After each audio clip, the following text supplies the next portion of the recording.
senhores telespectadores, hoje vamos falar de um monumento que fica muito perto de Lisboa e que nos permite evocar um dos períodos mais dramáticos e mais agitados da história portuguesa. O palácio é Queluz e o período é o final do Antigo Regime, quando realmente toda a Europa entra em guerra por causa da Revolução Francesa e as novas ideias e as novas instituições chegam a Portugal.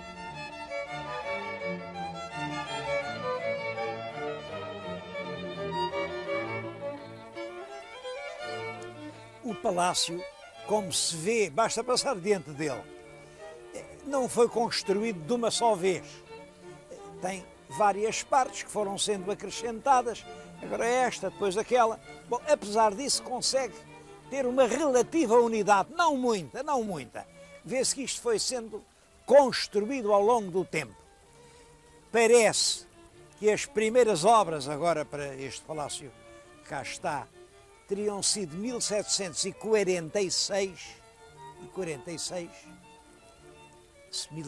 portanto, meado do século XVIII. Como sabem, em 50 começa a mandar em Portugal o Marquês de Pombal. As obras vão durante todo o período pombalino e é exatamente nos anos de Pombal, desde 50 até 77, que as obras têm mais força.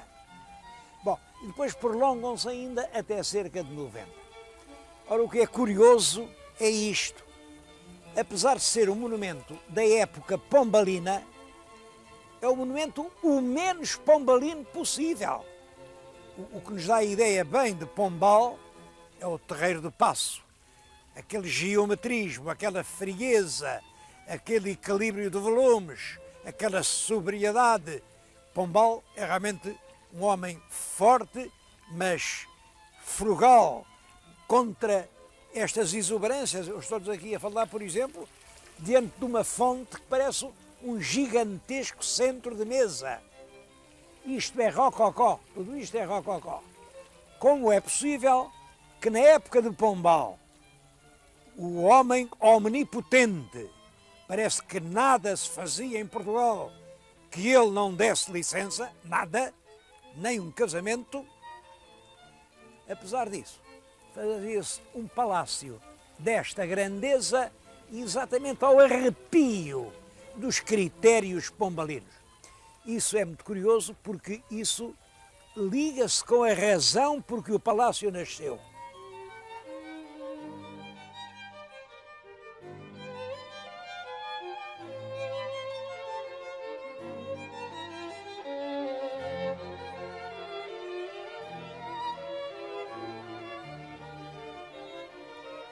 Este estranho cenário é a chaminé de uma cozinha, nem mais nem menos que da cozinha velha do Palácio Real de Queluz.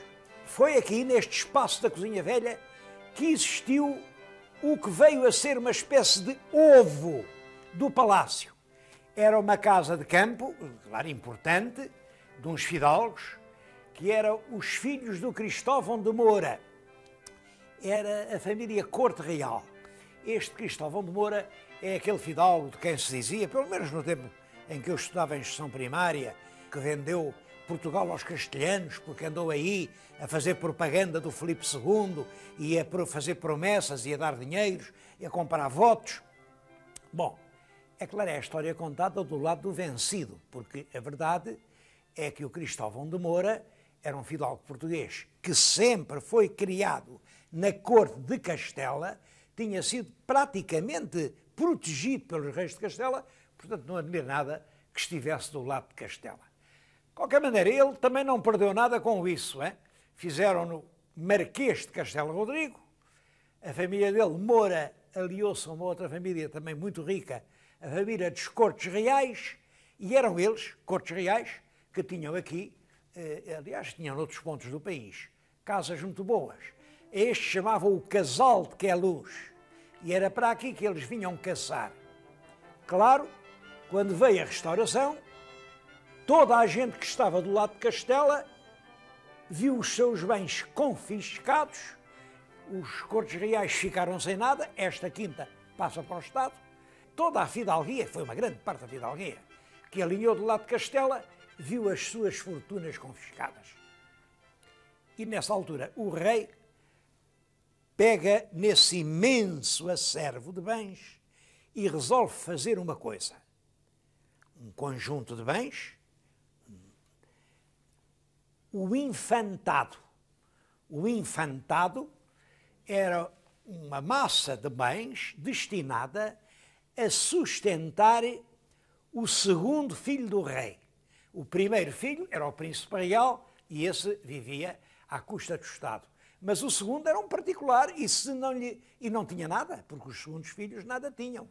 Ora, o segundo filho podia perfeitamente ser chamado a reinar, portanto não era justo mantê-lo na miséria.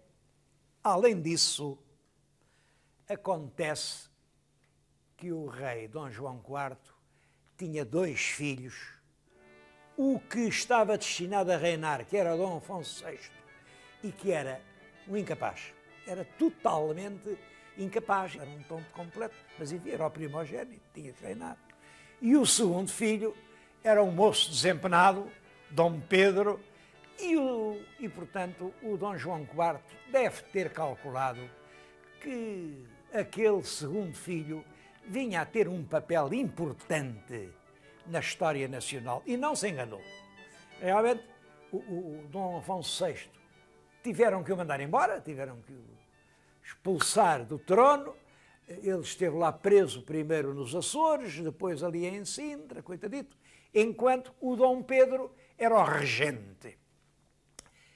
E é para criar um dote a esse Dom Pedro, que é regente, que o pai pega em todos esses bens e faz a Casa do Infantado. Ora, entre esses bens estava o Casal de Queluz. Era uma belíssima quinta, ainda hoje a quinta é grande, grande e boa. É, portanto, aqui que começa a construção do Palácio de Queluz.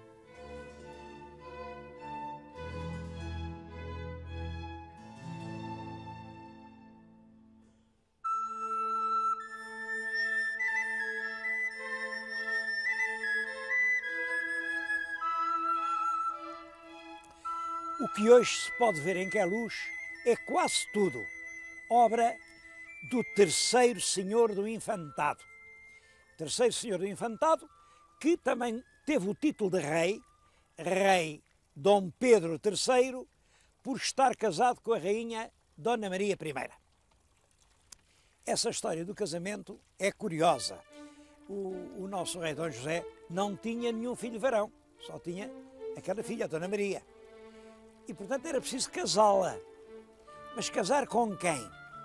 Houve hipóteses em Inglaterra, com um príncipe inglês, havia uma hipótese em Espanha, mas a Inglaterra não concordava. É claro que a própria princesa também tinha a sua ideia. Ela gostava muito do Duque de Lafões, Dom João Carlos, que aliás era primo dela. E um parentesco próximo. Bom, é só isto. Esse Dom João Carlos é neto do rei Dom Pedro II. E a Dona Maria era bisneta, pelo lado do pai, claro, era bisneta do mesmo rei Dom Pedro II. Portanto, eram primos em segundo grau. Ela gostava muito do Duque de Lafões, e o Duque de Lafões era um belo homem. Muito culto, muito inteligente, tinha estudado em Coimbra, era um grande cavaleiro, era um verdadeiro fidalgo. Mas não era amigo do Pombal, não gostava do Pombal. Então o Pombal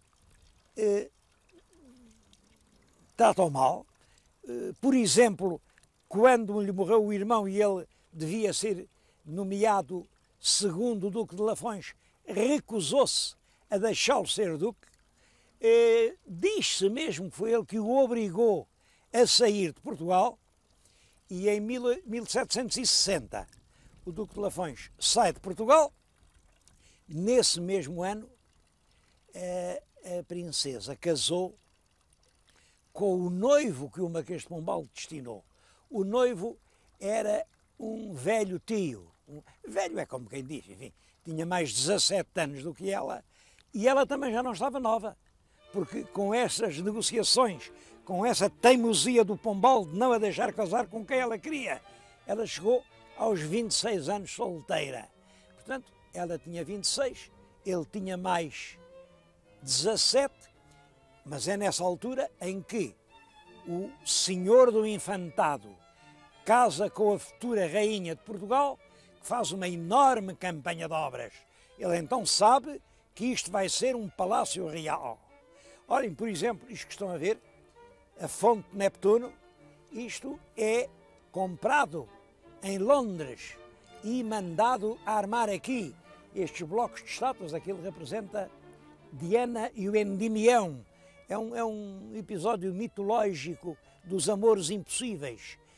Diana, que era a lua, amava um pastor adormecido no recesso de uma caverna na montanha. E para o amar só tinha aqueles breves minutos em que a lua passava sobre a caverna. É isso que aquilo mostra, mas reparem que é um belíssimo bloco escultural. Aquilo é ali dos anos de 1760. É justamente da altura do casamento da Dona Maria com o Dom Pedro, que veio a ser Dom Pedro III. Vamos ver agora as salas que ele mandou fazer.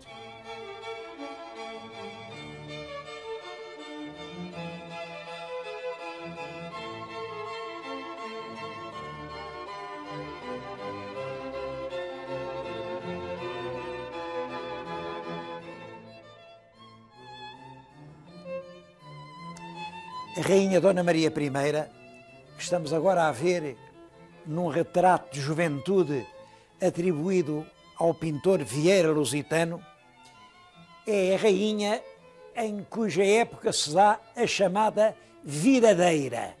A viradeira é o reviralho daquela altura. O regime forte, autoritário, maciço do Marquês de Pombal caiu, tudo se virou ao contrário e é disso que geralmente culpam a Rainha Dona Maria. Bom, creio que sem razão.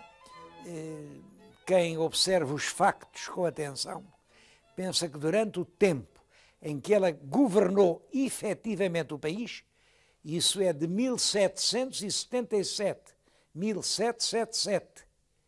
até 1792, porque em 92 é o ano da Convenção, é o ano sangrento, o ano do terror em França, ela enlouqueceu, mas durante esse período os assuntos portugueses são tratados com uma finura, com um acerto, que aliás se notou, é um dos períodos mais prósperos, mais progressivos da história de Portugal. Olhem, é a única época da nossa história, de que eu me lembro, em que a nossa balança comercial foi positiva, quer dizer, em que aquilo que nós importávamos era em valor inferior àquilo que nós exportávamos. A rainha enlouqueceu em 92 e quem lhe substituiu na chefia efetiva do Estado é o filho de Dom João VI. Era o segundo filho. Ela tinha tido um filho mais velho, Dom José, que era um rapaz, parece que muito bem dotado, de grande talento, e que morreu com 27 anos. Bom, o Marquês de Pombal nunca gostou da Dona Maria quando ela era princesa mesmo. Não gostava dela. E ela também não gostava dele. Havia ali uma embirração de lado a lado. Bom, e ele fez um projeto. Era o velho rei, coitado, que já andava com uma bengala, tinha muitas dificuldades. Então, era o velho rei Dom José abdicar no jovem neto, que era um devoto admirador do Pombal. Esta maquinação foi descoberta, não se sabe como, isso deu origem a muitas confusões e muitas intrigas, e também o Dom José, coitado, morreu pouco depois com uma epidemia de varíola. Portanto, quem vem a suceder no trono é a filha Dona Maria. e a filha governa enquanto tem saúde, mas quem depois a substitui na qualidade de príncipe regente é o segundo filho, que vem a ser rei com o nome de Dom João VI e que estava muito longe de ter as qualidades do irmão que tinha morrido anos antes.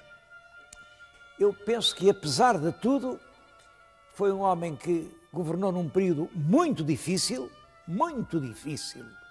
É o período em que realmente Portugal é arrastado para a grande conflagração europeia, é o período das invasões francesas, o período em que a corte tem que sair, saíram aqui deste palácio, foram a correr lá para baixo, para a Junqueira e ali embarcaram para o Brasil, andaram por lá 17 anos.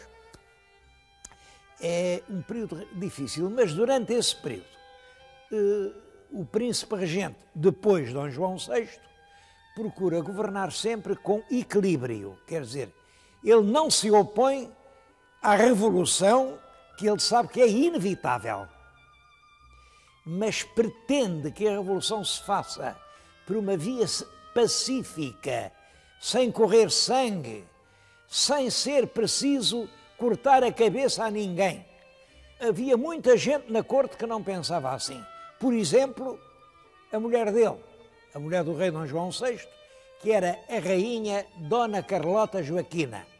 Estou a falar-lhes na Sala dos Embaixadores. É uma das salas da primeira fase do palácio. E chama-se dos Embaixadores porque era aqui que a rainha Dona Maria I, e depois o príncipe regente e depois mais tarde Dom João VI, recebiam os embaixadores das nações estrangeiras quando eles vinham apresentar credenciais. Eu gostava de chamar a atenção para uma coisa muito curiosa. Esta sala tem 2 tronos daqui e outros 2 ao fundo da outra sala. A cada topo, um par de tronos. Simplesmente, estes têm coroas reais.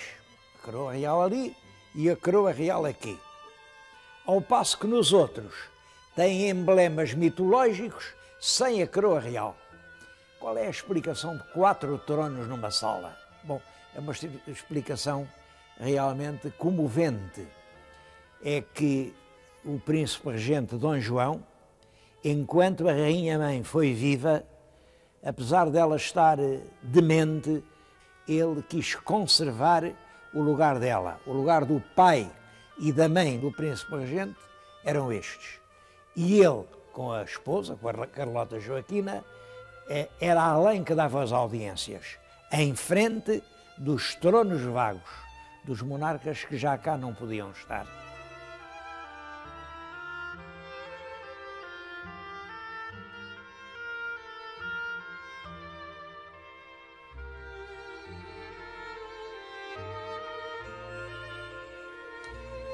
A rainha Carlota Joaquina deixou de si uma memória triste. Ainda hoje, diz-se que à noite, assim a horas mortas, ouvem-se aí passos nos corredores do palácio. É a alma penada da Carlota Joaquina. Se bate uma porta, se arranja uma frincha, é a alma penada da Carlota Joaquina. Bom, tudo isto vem de que Carlota Joaquina é uma mulher, é rainha de uma família de monarcas que sempre usaram o poder absoluto. Ela não é talvez muito inteligente e não percebe que no mundo há mudança. E ela pretendeu, com muita tenacidade, com muita energia, manter a monarquia absoluta em Portugal. Para isso serviu-se do filho mais novo, Dom Miguel. É ela quem maquina a usurpação de Dom Miguel. Dom Miguel vem lá do seu exílio de Viena e volta a proclamar-se rei absoluto, e é tudo isso que vem a desembocar na tragédia da Guerra Civil.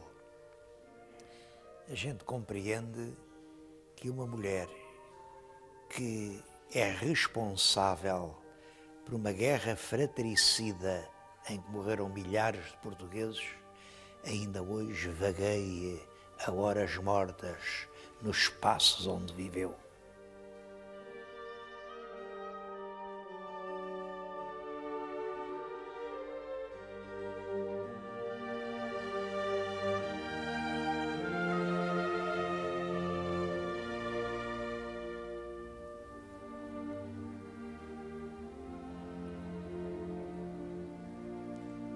Como os senhores telespectadores todos sabem, e se não sabem, deviam saber, depois da Guerra Civil começa o reinado de Dona Maria II. Dona Maria II, que é a jovem filha do imperador do Brasil, Dom Pedro. Dom Pedro, como rei de Portugal, é Dom Pedro IV. A jovem Dona Maria II teve também um reinado atribulado, casou com um príncipe alemão, o príncipe Dom Augusto. Ele apanhou o sol e morreu em poucos meses. As cortes obrigaram-na a casar logo a seguir com outro príncipe, o príncipe Dom Fernando de Saxe-Coburgo-Gotha, que era um príncipe romântico. E esse príncipe andou em Sintra, viu aqueles penhascos, aquela beleza, e mandou fazer o Palácio da Pena. Portanto, o rei e a rainha passaram, nos tempos livres, a ir para a Pena e deixaram de vir para Queluz.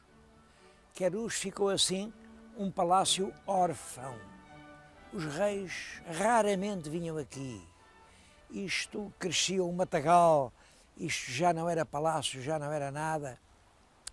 Até que o último rei de Portugal, o rei Dom Manuel II, pensou, mas para que eu tenho um palácio onde nunca vou, custa um dinheirão, quem tem que aguentar aquilo é o Estado, não sou eu. E, portanto, fez uma coisa inteligente. Doou, ele nem vendeu, não pediu nada por isso. Isso é muito elegante. Deu o Palácio de Queluz ao Estado. Isto em 1908. É um dos últimos atos da monarquia. Dar um palácio real ao Estado português. E o que é que o Estado ia fazer do palácio? O Estado também não sabia. Teve um tempo abandonado e tal, a crescerem as ervas. A essa altura puseram aí uma escola agrícola e ali cerca de 1930 é quando começa na Europa e em Portugal o turismo, começa a haver ideias.